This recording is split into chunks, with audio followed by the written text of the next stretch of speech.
Pessoal, começando mais um vídeo aqui. Dessa vez a gente vai falar sobre os testes de esforço, mais especificamente sobre os testes de esforço submáximo, que é o que a gente acaba utilizando mais ali na clínica, por serem testes mais simples de serem aplicados, né? Existem os testes de esforço máximo também, como por exemplo o teste de esteira ergométrica ou a ergospirometria, né, que são testes mais complexos. A ergospirometria, por exemplo, avalia a troca de gases, então são testes que conseguem fornecer dados muito precisos, né, e analisar vários fatores, só que são testes com custos maiores, né, e acabam sendo um pouco menos utilizados na prática clínica, são um pouco menos acessíveis. Na clínica de fisioterapia, o que a gente tem acesso são dois testes, como por exemplo o teste de caminhada de 6 minutos, o TC6M, e também o teste do degrau de 6 minutos, o TD6. Então a gente vai falar sobre esses dois hoje. Mas basicamente, quando a gente fala em teste de esforço, qual que é a função deles? Então eles servem para analisar a capacidade que o paciente tem ao esforço, então a capacidade do paciente ao esforço, certo? E aí a gente tem duas coisas que são diferentes. A gente tem a funcionalidade, que nada mais é do que a capacidade do paciente ali de conseguir realizar algumas coisas, realizar algumas funções, e a capacidade funcional, ele conseguir realizar essa atividade sem se cansar, beleza? E aí a gente vai ter, através desses testes que a gente vai falar, valores obtidos. Então a gente faz esse teste, a gente vai comparar os valores obtidos. Então, por exemplo, no teste de caminhada, a gente vai marcar a distância que esse paciente teve, e aí a gente vai comparar com os valores de referência, os valores esperados, né? A gente tem algumas equações de predição para a gente tentar achar esses valores. E na maioria das vezes, esses valores esperados eles vão ser calculados a partir da idade, né? Então, eles são baseados ali, geralmente, na idade que o paciente tem, beleza? Então, eles vão variar um pouquinho de acordo com a idade aí. E quando a gente fala desses submáximos, né, eles vão fornecer esses dados que são importantes, né, para a gente avaliar a capacidade tanto de pacientes cardiopatas quanto pneumopatas. Então, eles vão ser importantes até para a gente se guiar em relação ao tratamento. A gente faz eles no começo, faz na metade, vê se o paciente está evoluindo ou não, né? Então, são alguns testes aí. Vamos começar pelo TC6M, que é o teste da caminhada de 6 minutos, tá? Então, esse é um teste muito utilizado, principalmente em estudos. Então, esse é o teste de caminhada.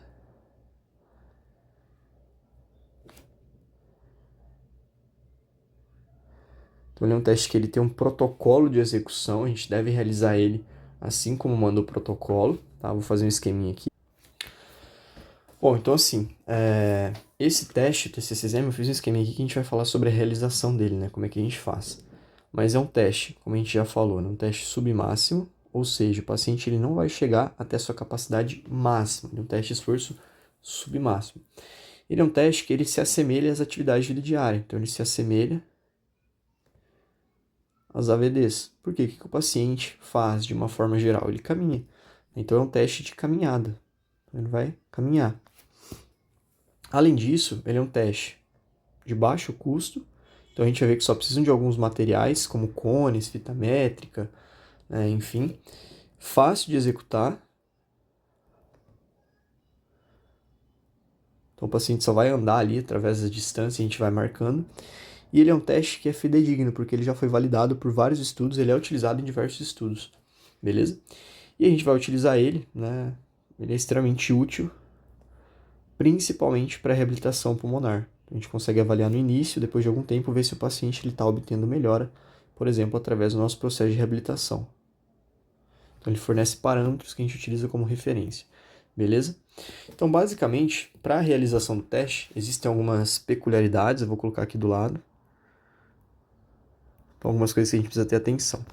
Primeiro, para a realização é ideal que o teste seja realizado em um lugar fechado, né? Como, por exemplo, um corredor grande, uma quadra, né? Enfim. Em alguns lugares não tem esse lugar fechado, então você pode fazer num lugar aberto, desde que você não tenha, por exemplo, a realização desse teste no sol do meio-dia em um lugar aberto, né? Porque a temperatura ali, o calor, provavelmente vai afetar o teste. Mas um corredor ali fechado, um lugar que seja fechado, é o ideal, beleza? Caso não tenha, pode fazer em outro lugar. Além disso, precisa ser um lugar plano, né? Então você não pode realizar um teste de caminhada por exemplo, num morro, né, ou numa ladeira, porque vai ter variação no resultado. A velocidade, ela vai ser determinada pelo paciente. Então a gente vai andar geralmente atrás do paciente, tá? Porque se eu andar do lado do paciente, pode ser que eu ande um pouco mais rápido e puxe ele, faça com que ele ande mais rápido, tá? Então a gente sempre vai andar atrás.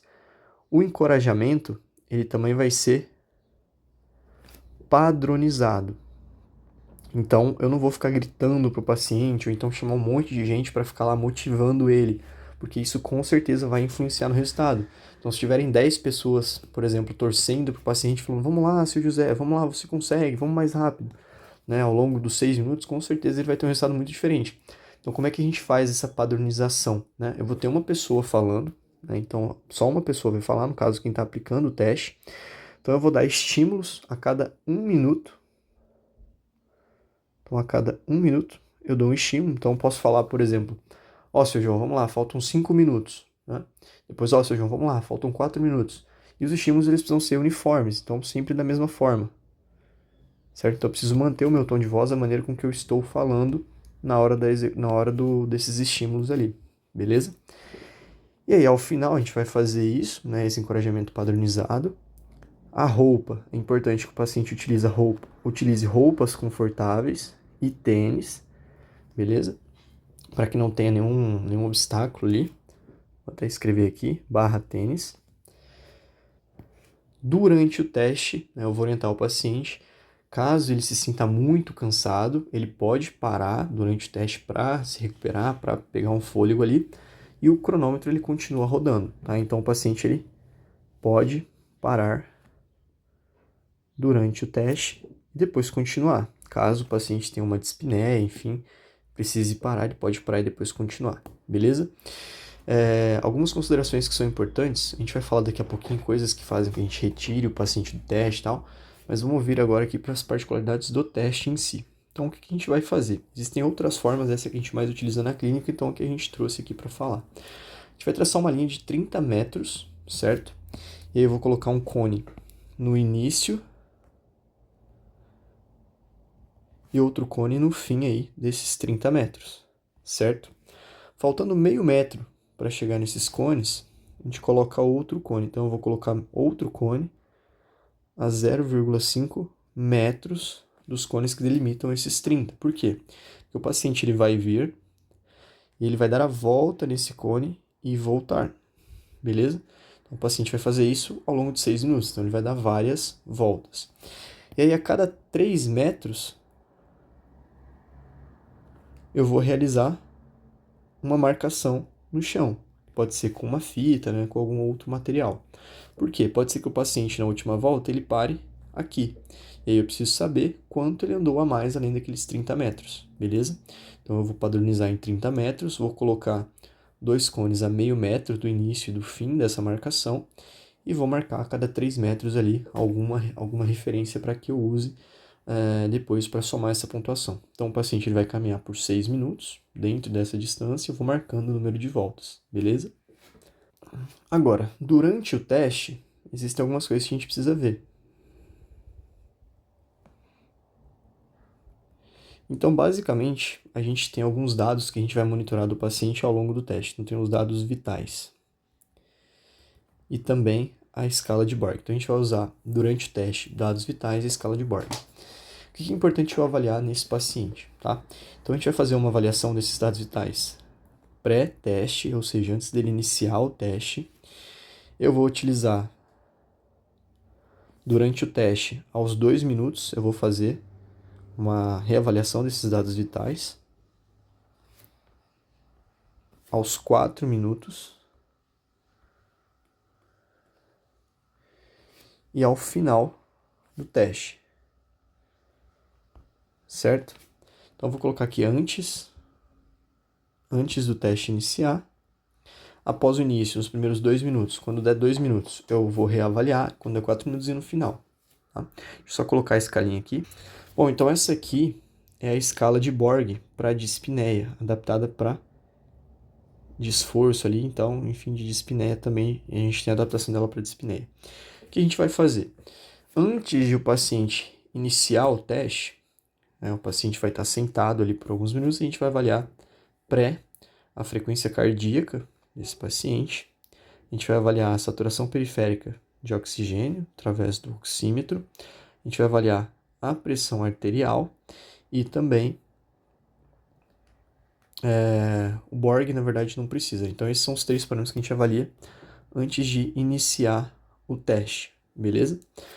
Durante, o que a gente vai fazer? A gente vai repetir esses dois. Então, eu vou avaliar aqui a frequência cardíaca, a saturação periférica de O2, a PA, e aqui a gente vai utilizar também a escala de Borg, para ver como é que está a percepção subjetiva de esforço desse paciente.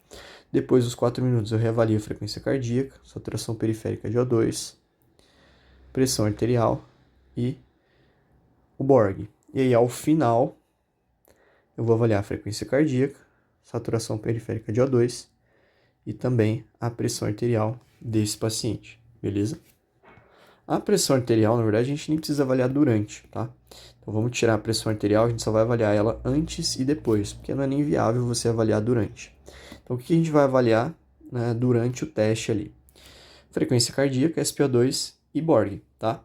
A pressão arterial, a gente avalia antes e depois. Durante o teste, não precisa avaliar. Então, são essas 2 coisas que a gente vai... essas 3 coisas que a gente avalia durante o teste. Só frequência cardíaca, saturação de oxigênio e Borg. Antes e depois a gente avalia PA, beleza? Então, uma confundidinha aí, mas voltou. E o que a gente precisa considerar? O que é importante ali eu considerar durante essa realização? Em algumas situações, né, o paciente ele pode ter alguma descompensação e aí a gente precisa identificar isso e parar o teste. Então, por exemplo, vamos supor que o paciente ele tem uma dessaturação, né? E aí a saturação periférica de oxigênio dele, SpO2 dele, vai cair para menos de 80%. Nesse caso aqui, a gente precisa parar o teste na hora, beleza? Ou então, se eu observo que o paciente está tendo um quadro de palidez, né, que também pode indicar aí, por exemplo, uma hipotensão, uma queda da pressão arterial, enfim, o paciente pode apagar ali a qualquer momento, né? Então, isso pode gerar um risco, a gente vai diminuir. Ou então, se quando eu aplico a escala de Borg, né, para dispneia ali, o paciente ele tem um Borg maior do que 6, né? Então, nessas situações, muitas vezes a gente vai precisar parar o teste, certo? Para que o paciente se recupere ali. Então, essas são algumas situações que a gente precisa parar o teste, beleza? Além disso, existem algumas contraindicações. Então, essas contraindicações são situações em que o paciente ele vai estar completamente, né, absolutamente contraindicado para ele realizar o teste. Algumas contraindicações podem ser relativas, tá? E aí eu sempre gosto de desenhar a caveirinha quando é contraindicação, para a gente lembrar que se fizer vai dar ruim, então tem que tomar cuidado. Então, em relação às contraindicações absolutas, a gente tem, por exemplo, o paciente que tem angina, que é aquela dor no peito, né? Então, em alguns casos a gente nunca vai fazer esse teste com o paciente que tem angina. Se o paciente ele está com hipertensão descontrolada ou sem controle, né? Ou então se o paciente ele teve uma embolia recente, tá? Então, nesses casos, a gente não vai fazer isso, uma contraindicação absoluta. Agora, existem contraindicações relativas, certo? Que vai depender da nosso raciocínio clínico de qual paciente a gente está falando. Por exemplo, um paciente que tem hipoxemia, né? Em alguns casos ele vai poder realizar. Um paciente DPOC, por exemplo, ele tem quadro de hipoxemia crônica. Então, a saturação periférica de oxigênio desse paciente ela tende a ser diminuída. Então, nesses casos, a gente muitas vezes vai colocar o paciente para fazer o teste. Se o paciente está numa anemia muito severa, né, então em alguns casos a gente não utiliza, porque ele pode saturar muito com maior facilidade, né? Ou então, se o paciente ele apresenta uma oximetria instável, né, então se está variando muito. Então esses são casos que a gente precisa pensar um pouco melhor, mas não chegam a ser contraindicações absolutas, beleza? Então, de uma forma geral, esses são alguns pontos que são importantes. Então vamos lá, a gente já viu aqui as características desse teste, como é que a gente vai realizar, o que a gente avalia antes e durante o teste, tá? Então vamos só lembrar aqui que antes do teste eu avalio a frequência cardíaca, a saturação e a pressão arterial. Durante, né, eu não preciso avaliar a pressão arterial, mas eu vou avaliar o Borg para dispneia. E aí no final, né, eu volto a avaliar também a pressão arterial, beleza? Aí a gente precisa considerar essas coisas aqui. Então, se o paciente saturar tiver palidez ou um Borg muito alto, a gente precisa parar o teste. E aqui algumas contraindicações que vão impedir o paciente de realizar esse teste. Uma vez que o paciente realizou o teste, a gente tem algumas equações para a gente ver a distância prevista. Então, eu vou colocar aqui. Então, a gente tem a equação para a gente calcular ali a distância prevista.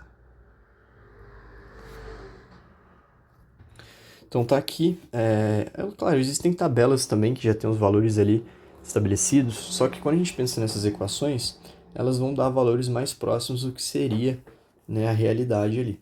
Então a gente tem aqui a equação para homens e mulheres, na distância percorrida. Então a gente vai fazer um cálculo aqui para homem. Então vamos pegar ali, por exemplo, um indivíduo, sexo masculino, que tenha 21 anos. Então a gente vai fazer a conta ali, um indivíduo jovem. Né? E como é que a gente vai fazer? Então vou fazer aqui.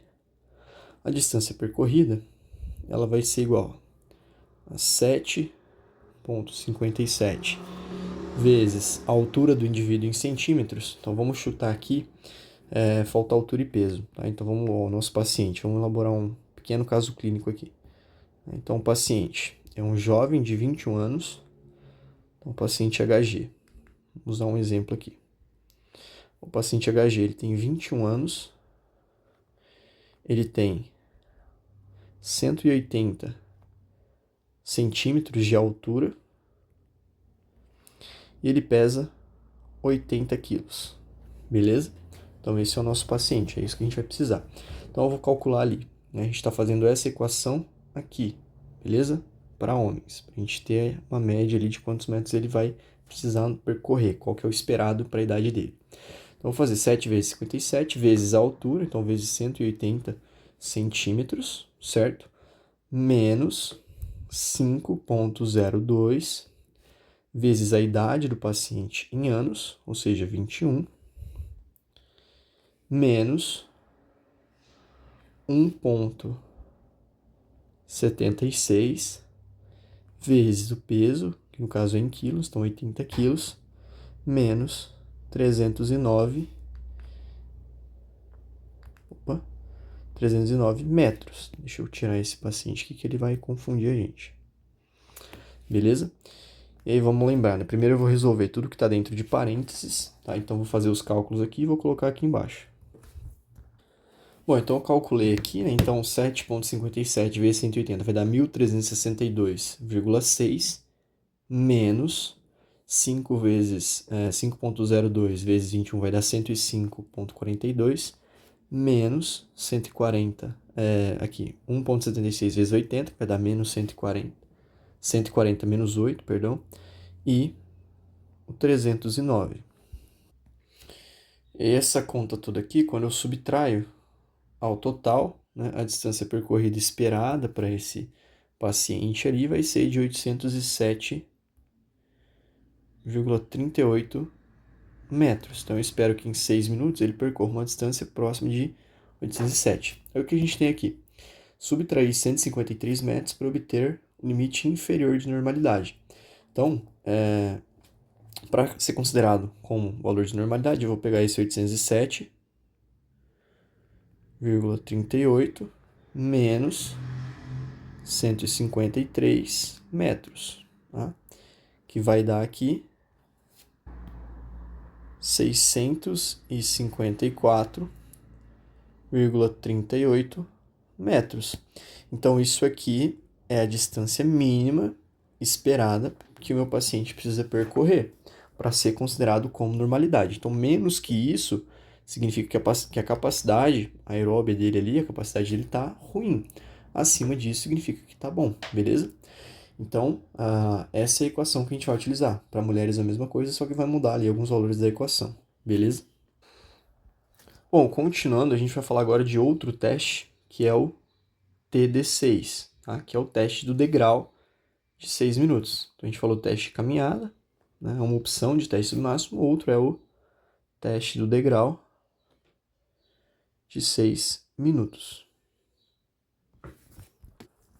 E aí, em relação a esse teste, né, a gente tem, de novo, que é um teste simples e fácil de realizar. Então, o que a gente precisar de um degrau ali, que precisa ter em torno de 20 centímetros. Ele é um teste que a gente pode utilizar, né? Então tem alguns cálculos que a gente faz para fazer a predição do VO2 máximo a partir desse teste. Tá? O de caminhada também, existem equações ali. E uma coisa que é importante, né? Valores abaixo de 78 em relação ao previsto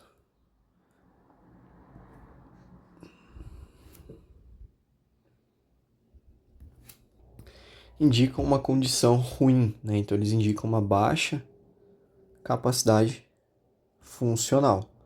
Então a gente vai calcular ali, a gente vai falar um pouquinho sobre o valor previsto, né? Como a gente faz o teste, mas a gente já precisa saber que se o paciente ele der, por exemplo, menos subindo degrau, né, der 78 passos a menos ali nesse degrau do que o previsto, a capacidade funcional dele está muito baixa, tá? Então isso é indicativo de um prognóstico ruim. Bom, então aqui está o nosso paciente realizando o teste, né? E o que a gente vai avaliar em relação aos dados vitais desse paciente? Então é bem parecido com um teste de caminhada.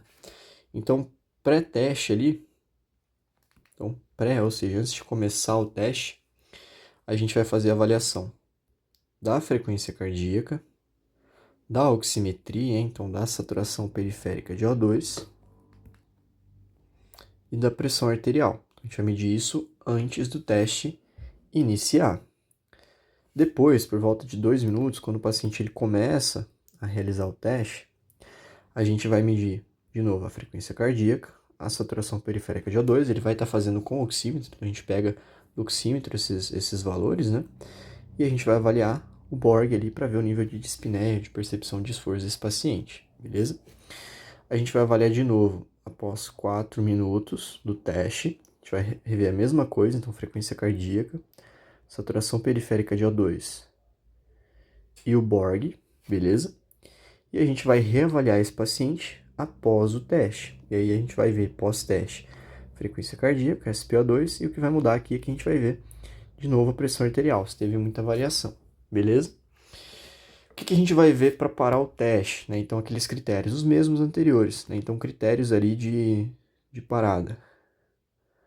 Critérios para parar o teste. Caso o paciente tenha uma dessaturação, então igual a gente falou anteriormente, se ele desaturar abaixo de 80% ali, a gente para esse teste. Se o paciente apresentar alguma palidez, se o paciente apresentar, por exemplo, uma dor torácica, né, então a gente também para. Ou se o Borg dele, né, ali da dispneia adaptada, tiver maior do que 6. Então se ele está, por exemplo, com 8 de Borg, 7, tá? Então nesses casos aqui a gente vai parar o teste. Em relação às contraindicações, vão ser basicamente as mesmas anteriores ali que a gente falou, tá? Então não vou colocar elas de novo. E aqui a gente também vai ter equações ali que são preditivas, tá? Então a gente tem ali as equações. Não vou fazer o cálculo de novo, tá, dessas equações, mas a gente tem equações que vão ser para para populações específicas, né? Então, por exemplo, a gente tem equações para cardiopatas, para população normal também, né? Existem tabelas também, então a gente tem tabelas de referência, eu vou colocar aqui os dois. Então aqui na tabela, né, quando a gente olha para essas tabelas, a gente vai olhar a faixa etária desse nosso paciente, aqui a gente vai ter diversas faixas etárias e o valor que é esperado, né, ali, tanto para homens quanto para mulheres, beleza? A gente também tem a equação preditiva que a gente utiliza, para a gente ver aqui o valor previsto. E essa equação é até mais fácil que a outra, né, que a gente viu ali do teste de caminhada. Então, vamos fazer ela aqui. Vamos considerar que a gente tem o mesmo paciente, tá?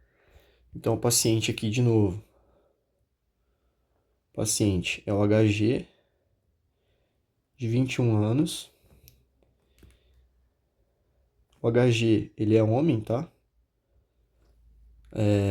Tem 1,80 m ali, 180 centímetros e pesa 80 quilos. Então, esse é o nosso paciente. E aí, na equação do TD6, o que a gente vai fazer? Então, a gente vai ter ali 106 mais 17,02 vezes, e aí aqui a gente tem uma coisa importante. Se for mulher, eu vou colocar o 0.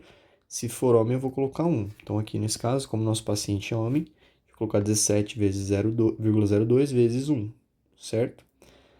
Mais menos 1,24 vezes a idade em anos. Então, nosso paciente ele tem 21 anos. Deixa eu arrastar essa tabela para baixo, para não atrapalhar aqui.